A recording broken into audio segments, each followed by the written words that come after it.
बिस्मिल्लाहिर्रहमानिर्रहीम। अस्सलाम वालेकुम नादरीन, आप यूट्यूब चैनल देख रहे हैं। मैं इमरान ख़ान हूँ।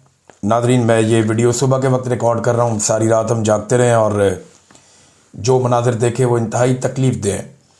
पाकिस्तान की तारीख़ के बुरे दिनों में से एक और बुरा दिन, मुरीदखे में खून की होली खेली गई है और निहत्ते तहरीक लब्बैक के कारकुनों पर गोली चलाई गई, उनके ऊपर शेलिंग की गई, उनके ऊपर टॉर्चर किया गया। बहुत सारे ज़ख्मी हैं, बहुत सारे शहीद हो गए। तहरीक लब्बैक से या उनकी पॉलिसी से या उनके नज़रिए से आप इख्तलाफ कर सकते हैं। बहुत सारे लोग कहते हैं कि ये इंतहा पसंद है। हो सकता है मेरी सोच भी इनके ख़िलाफ़ है, लेकिन आज मैं ऐसी बात नहीं करूँगा।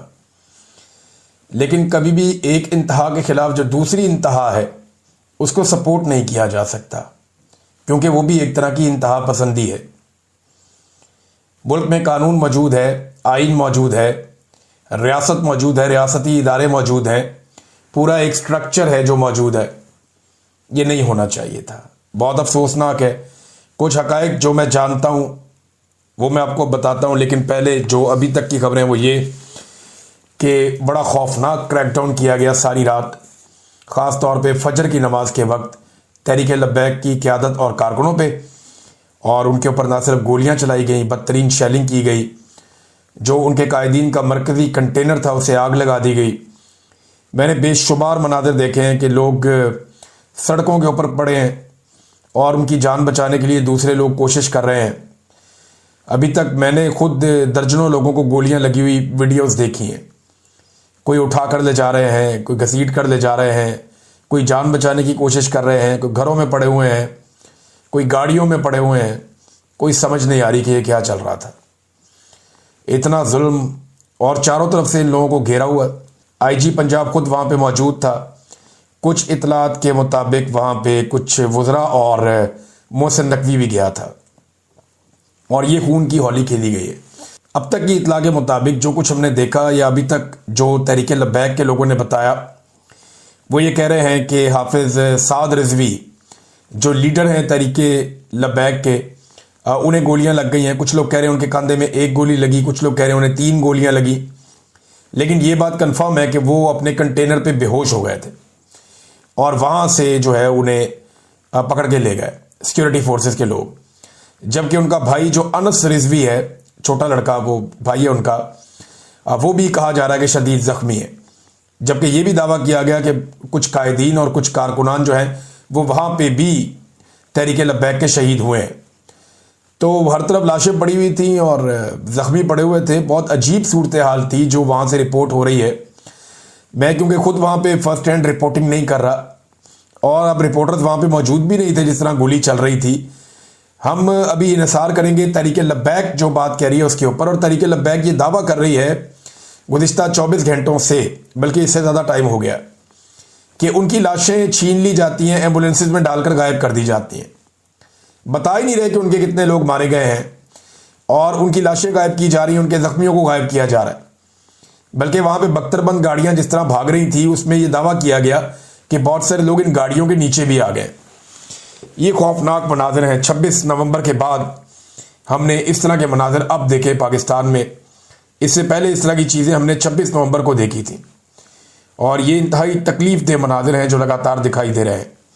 बहरहाल दोनों भाई जो लीडरान हैं वो दोनों गिरफ्तार हो गए हैं। सिक्योरिटी फोर्सेज उन्हें उठाकर ले गई हैं और इतला ये दी जा रही है कि दोनों ज़ख्मी भी हैं। अब मैं आपको ये भी बता दूं कि साद रिजवी गुज़िश्ता 24 घंटों से ज़्यादा हो गए हैं लगातार बार बार कह रहा था कि मेरे साथ मुज़ाकरात करो, हम टीम भिजवा देते हैं, उनके साथ मुज़ाकरात करो। बल्कि उन्होंने यहाँ तक कह दिया कि हम 1-1.5 महीने के लिए अपना ये मार्च मुलतवी कर देते हैं, हमें मुज़ाकरात का मौका दिया जाए, हम बाद में दोबारा आ जाएंगे। और यकीन दिलाते हैं कि सिर्फ अपना एक प्रोग्राम करेंगे 1 दिन का, कहीं पर भी हम धरना नहीं देंगे।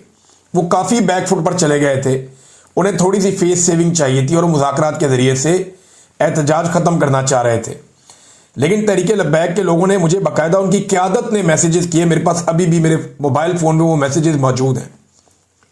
उन्होंने बताया कि हमें आगे बढ़ने दिया जाता है, हमें पीछे हटने नहीं दिया जा रहा, हमें धकेल कर लाहौर से निकाल कर यहाँ तक पहुँचाया गया है और हमें घेरा जा रहा है। इस किस्म की बातें उन लोगों ने मेरे साथ की, तहरीक लब्बैक की क़यादत ने। और वो मुझे ये कह रहे थे कि हमें लगता है कि हमें ट्रैप किया गया है और हमारे ऊपर एक बड़ा ऑपरेशन किया जाएगा।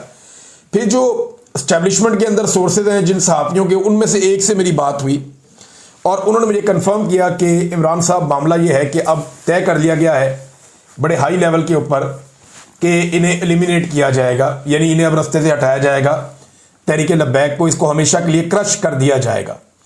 ये फैसला किसी लेवल पर किया गया, क्योंकि देखें अभी शहबाज शरीफ ने डोनाल्ड ट्रंप के करीब भी जाना है, तो उन्हें यह भी बताना है कि पाकिस्तान में कितनी शदीद मुखालफत हो रही है। कुछ लोग ये सवाल उठा रहे हैं, जिनमें अरशाद भट्टी साहब भी हैं, कुछ और मेरे दोस्त भी हैं सहाफ़ी। मुझे समझ नहीं आ रही कि वो ये सवाल क्यों उठा रहे हैं कि भाई वो ये कह रहे हैं कि जी अगर फ़लस्तीनी मान गए और अरब मान गए तो आपको क्या तकलीफ़ है, अब अमन मुआहदा हो गया तो आप एहतजाज करने के लिए क्यों निकले।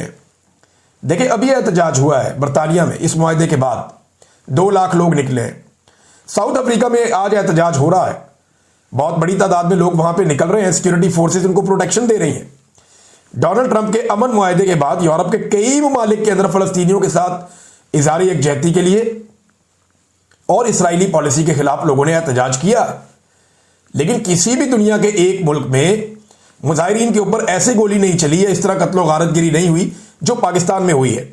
बजाय पाकिस्तान के सहाफ़ी और दानिश्वर ये सवाल पूछें कि जनाब अगर ये लोग पुरअमन तरीके से एक एहतजाज कर रहे हैं एक दिन के लिए और आपने बाकायदा इन्हें इजाज़त दी, रियासत ने बाकायदा इन्हें इजाज़त दी, या तो इजाज़त ही ना देते कि भाई आप इंतहा पसंद है, आपको हम आने नहीं देते, तो पहले इन्हें इजाज़त दी, इजाज़त दे के इनको इनके घर के ऊपर अटैक किया, फिर इनको निकाला घर से, फिर इनका लॉन्ग मार्च धकेलते धकेलते बाहर आ गया और मुरीदके में लाके अब ये क्लेम है तहरीक लब्बैक का कि हमें वहां पे घेर कर मारा गया और बहुत सारे लोग शहीद हुए हैं। ये मनाज़िर मैंने इससे पहले इतने तकलीफ दे सिर्फ डी चौक में देखे थे, जहां पे लाशें गिर रही थी, स्नाइपर से गोलियां चलाई जा रही थी, बाकायदा रियासत ने धमकी लगाने के बाद वहां पे कत्लेआम किया था, बेशुमार जख्मी अस्पतालों में पड़े थे, लोग चिल्ला रहे थे, रो रहे थे। यहां मैंने देखा कि साद रिजवी लोगों को वास्ता भी दे रहे थे, पुलिस को और रेंजर्स को, और आखिरी वक्त तो ऐसा आ गया था कि वो वास्ते दे रहे थे कि अल्लाह का वास्ता, रसूल का वास्ता, तुम्हें तुम्हारी माओ का वास्ता, तुम वापस चले जाओ, तुम पीछे चले जाओ और बातचीत के लिए भेजो किसी को, हमसे बात करो।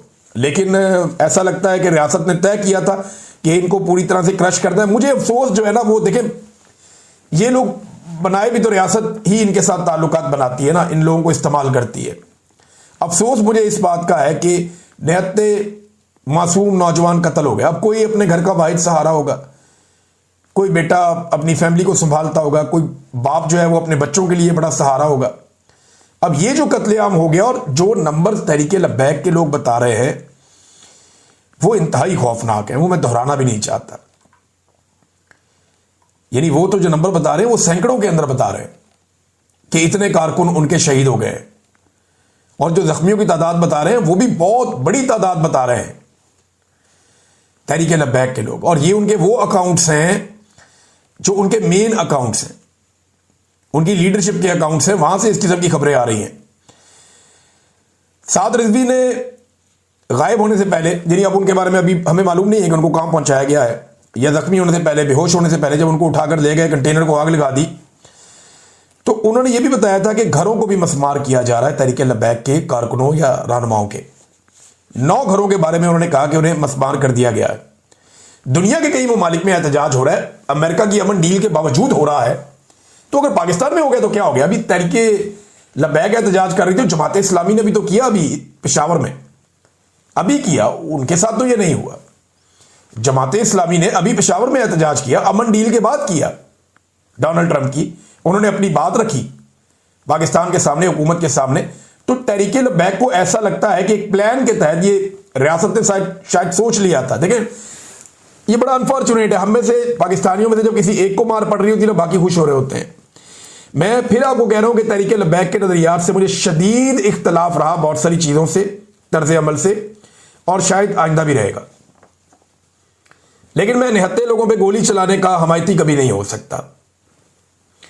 रियासत के कुछ उसूल होते हैं, ये तो नहीं होता कि आप एकदम गोली चलाएं और धावा बोल दें, चादर और चार दीवारी का तकद्दुस भी आप पामाल करें। वो अगर आज किसी के साथ हो रहा है तो कल आपके साथ भी होगा।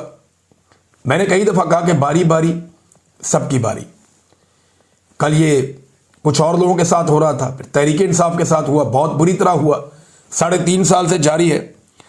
जितना जबर तहरीक इंसाफ ने देखा उतना तारीख में किसी ने नहीं देखा। और अब जो ये हुआ तहरीक लब्बैक के साथ, ये भी उस तरह की एक कड़ी है। कल ये किसी और के साथ